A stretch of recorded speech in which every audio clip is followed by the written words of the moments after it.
ಮಳೆಗಾಲ ಮಳೆಗಾಲ ಕತ್ತಲು ಹೆಪ್ಪುಗಟ್ಟಿಕೊಂಡಿತ್ತು ಕತ್ತಲು ಹೆಪ್ಪುಗಟ್ಟಿಕೊಂಡಿತ್ತು. ಜಗತ್ತಿಲ್ಲದೆ ಜಡಿ ಮಳೆ ಜೋ ಎಂದು ಬೀಳುತ್ತಿತ್ತು. ಬಿರುಸಾದ ಗಾಳಿ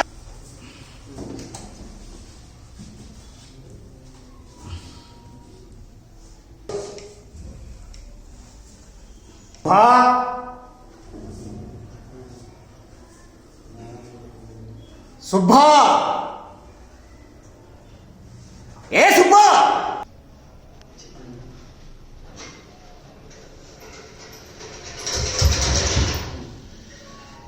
ರೂಪುರೇಖೆ ಕೂಡ ಕಾಣದಂತೆ ವಿಶೇಷವಾಗಿ ಮಾಯವಾಗಿದ್ದವು. ಹನಿಗಳು ಬಿದ್ದು ಬಿದ್ದು ಚಟ್ಪಟ್ ಟನ್ ಟನ್ ಆಕಾಶದಲ್ಲಿ ಮುಗಿಲು ಕವಿದು ಕುರುಡು ಕತ್ತಲೆ ತುಂಬಿತು. ಒಂದು ಸಾರಿ ഇരുಳಿನ ಗುಟ್ಟನ್ನು ತಿಳಿಯಲು ಸುಧಾ ಹಗಲು ಇಳಿದಿತೋ. ಗುಡುಗು ದಿಗಂತದಿಂದ ದಿಗಂತದವರೆಗೆ ಉರುಳುತ್ತಿದ್ದವು. ಆ ಮಳೆ, ಆ ಗಾಳಿ, ಆ ನಿರಂತರ ನಾದ, ಆ ಕಾರ್ಗಾಲದ ಚಳಿ, ಇವುಗಳಲ್ಲಿ ಬೆಚ್ಚಗೆ ಮನೆಯೊಳಗೆ ಮಲಗಿಕೊಳ್ಳುವ ಯಾರಿಗೆ ತಾನೇ ನಿದ್ದೆ ಬರುವುದಿಲ್ಲ? ಬ್ರಹ್ಮಾಂಡವೇ ಕೆಳಗೆ ಬಿದ್ದು ಗಾಳಿನ ಗುಳ್ಳೆಯಂತೆ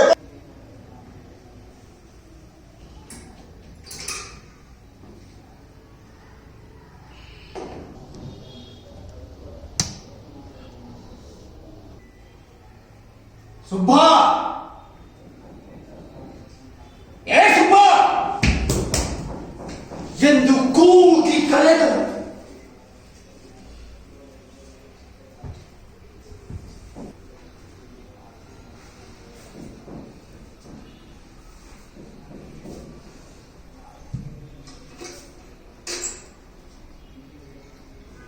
ಸುಬ್ಬನಿಗೆ ಎಚ್ಚರವಾಗಲಿಲ್ಲ. ಅವನು ಕೆಳಜಗಲಿಯ ಒಂದು ಮೂಲೆಯಲ್ಲಿ ಯಾರೋ ದಾನ ಮಾಡಿದ್ದ 2-3 ಚಿಂದಿ ಕಂಬಳಿಗಳನ್ನು ಬಲವಾಗಿ ಸುತ್ತಿಕೊಂಡು ಎದೆ ಏರಿಸಿದ ಬಿಲ್ಲಿನಂತೆ ಬಾಗಿ ಬಿದ್ದಿದ್ದನು. ಬಹಳ ಚಿಕ್ಕವನಾದ ಅವನು ಆ ದಿನವೆಲ್ಲ ಗದ್ದೆಯಲ್ಲಿ ದೊಡ್ಡವರೊಡನೆ ಕೆಲಸ ಮಾಡಿ ದಣಿದಿದ್ದನು.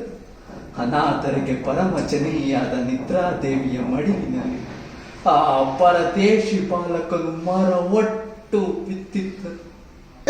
ಒಂದು ಬೆತ್ತವನ್ನು ಹಿಡಿದುಕೊಂಡು ಮೇಲ್ಚಗಳಿಂದ ಕೆಳಗಿಳಿದರು.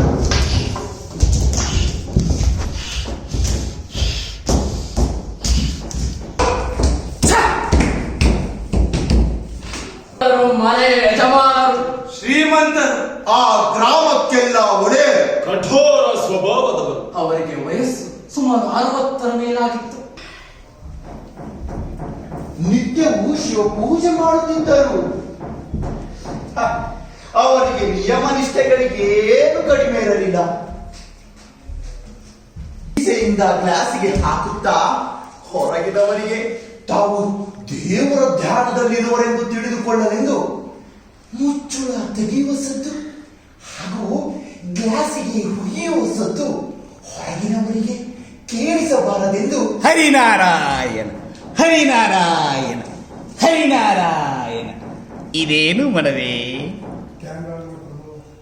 ಹರಿನಾರಾಯಣ ಹರಿನಾರಾಯಣ ಹರಿನಾರಾಯಣ ಏನು ಮನವೇ?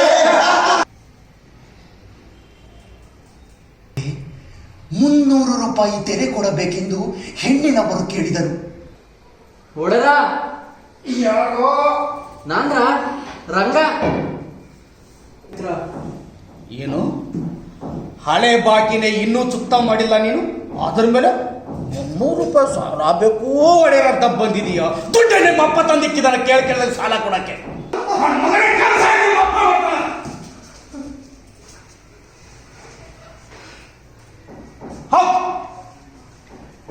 ನಿಮ್ಮಪ್ಪ ತಗೊಂಡಿರೋ 300 ರೂಪಾಯಿ ಸಾಲ ಮುಟ್ಟು ಗಂಟ ನಮ್ಮ ಮನೆಯಲ್ಲಿ ಜೀತಾಳಾಗಿ ಬಿದ್ದಿರ್ಬೇಕಂತ ಮಾತುಕತೆ ಆಗಿದೆ. ತೋಟಕ್ಕೆ ಹೋಗಿ ಅಡಿಕೆನ ಹಾಕಿ ಸ್ವಾಗೇನ ಮರದ ಕೆಳಗಡೆ ಹಾಕೋ. ಆಯ್ತು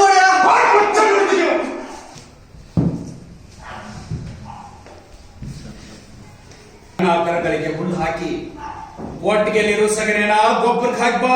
ಆಯ್ತು ನೋಡ್ಯ.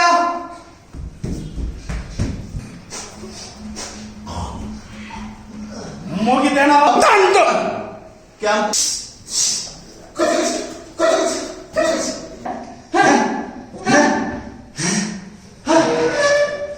ಮುಗಿದೇನ.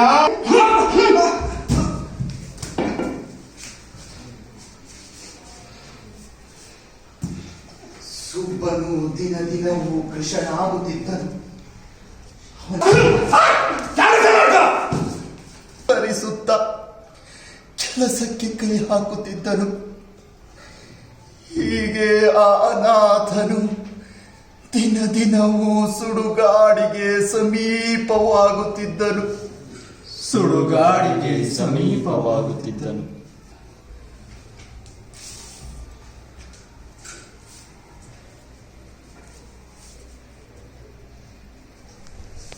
ಗೌಡರು ಕರೆದಾಗ ಸುಬ್ಬ ನಿದ್ದೆ ಮಾಡುತ್ತಿದ್ದೇನೋ ಹೌದು.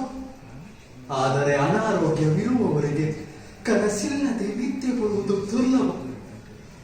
ಸುಬ್ಬ ಏನನ್ನೋ ಕನಸು ಕಾಣುತ್ತಿದ್ದನು. ಜಾಗರದ ಅವಸ್ಥೆಯಲ್ಲಿ ತನಗಿಲ್ಲದ ಸುಖಗಳನ್ನು ಕನಸಿನಲ್ಲಿ ಕಂಡುಂಡು ಸವಿಯುತ್ತಿದ್ದನು.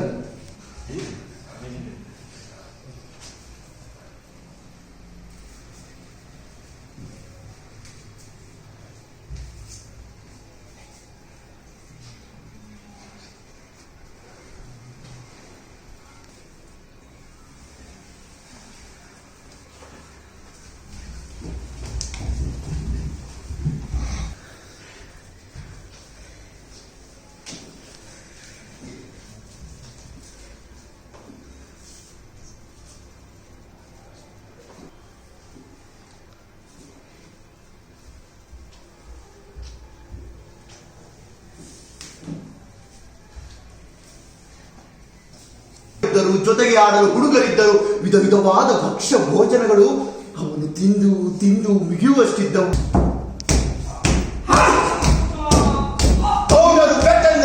ರಪ್ಪನ ಹೊಡೆದಾಗ ಸುಬ್ಬ ಚೀರಿ ಅಯ್ಯೋ, ನಿಮ್ದೊಬ್ಬ ಹೊಡೆದ ಎಂದು ಸುಬ್ಬನು ಸುತ್ತಿಕೊಂಡಿದ್ದ ಕಂಬಳಿಯನ್ನು ಬಿಚ್ಚಿಕೊಂಡು ಎದ್ದನು. ಗೌಡರು ಏನೋ ಕಳ್ಬಡ್ಡಿ ಮಗನೇ, ಸುಳ್ಳಿದ್ದೆ ಮಾಡ್ಕೊಂಡು ಇಲ್ಲಿ ಬಿದ್ಕೊಂಡಿದ್ದೀಯೋ ಎಂದು ಮತ್ತೆ ಹೊಡೆದರು. ಆ ಹುಡುಗನು ಅಳುತ್ತಾ ಕಣ್ಣೀರು ಸುರಿಸುತ್ತಾ ನಡುಗುತ್ತಾ ನಿಂತನು. ಅವನಿಗೆ ನೋವು. ಗದ್ದೆಲಿರು ಕೂಲಿನ ನೋಡ್ಕೊಂಬರ ಎಂದು ಮತ್ತೆ ಬೆತ್ತ ಎತ್ತಿದರು.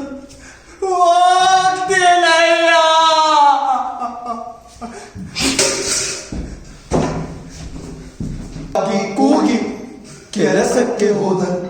ದಿನಕ್ಕೆ 7 ಪುಟ್ಟಿಗಿಂತಲೇ ಹೆಚ್ಚಾಗಿ ಮೀನು ಸಿಕ್ಕುತ್ತವೆ. ಆ ದಿನ ಹಗಲಿನಲ್ಲಿಯೇ ಗೌಡರು 4-5 ಪುಟ್ಟಿ ಮೀನು ಸಿಕ್ಕಿದ್ದನ್ನು ನೋಡಿದರು.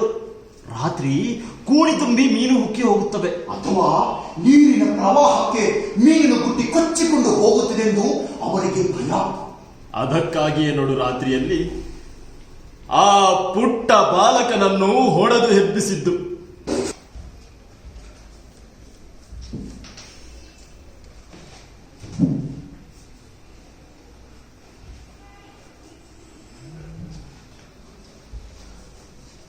ಸುಬ್ಬ ದೊಡ್ಡದೊಂದು ಮೀನು ಬುಟ್ಟಿ ಹೊತ್ತುಕೊಂಡು ಕೈಯಲ್ಲಿ ಲಾಟಿನ ಹಿಡಿದುಕೊಂಡು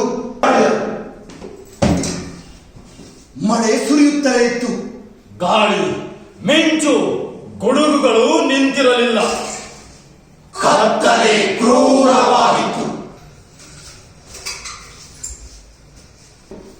ಲಾಡಿನಿಗೆ ಕೆಸರಾದರೆ ಗೌಡರು ಎಲ್ಲಿ ಮತ್ತೆ ಒಡೆಯುತ್ತಾರೋ ಎಂದು ಎದರಿ ಅದನ್ನು ಶಕ್ತಿ ಮೀರಿ ಎತ್ತಿಕೊಂಡೇ ಅಷ್ಟು ದೂರವಾಗಿತ್ತು. ಸುಬ್ಬ ನಡೆದ ಜೀವ ಜಂತು ಹೊರಗಿರಲಿಲ್ಲ. ಕೆಸರಿನಲ್ಲಿ ಕಾಲು ಸಿಕ್ಕು ಬಿದ್ದು ಲಾಟಿಯು ಹೊಡೆದು ಹೋಯಿತು. ದೀಪ ನಂದಿತು. ಆ ಕಗ್ಗತ್ತಲಲ್ಲಿ ಮುಳುಗಿ ಕರಗಿಯೇ ಹೋದಂತಾದನು.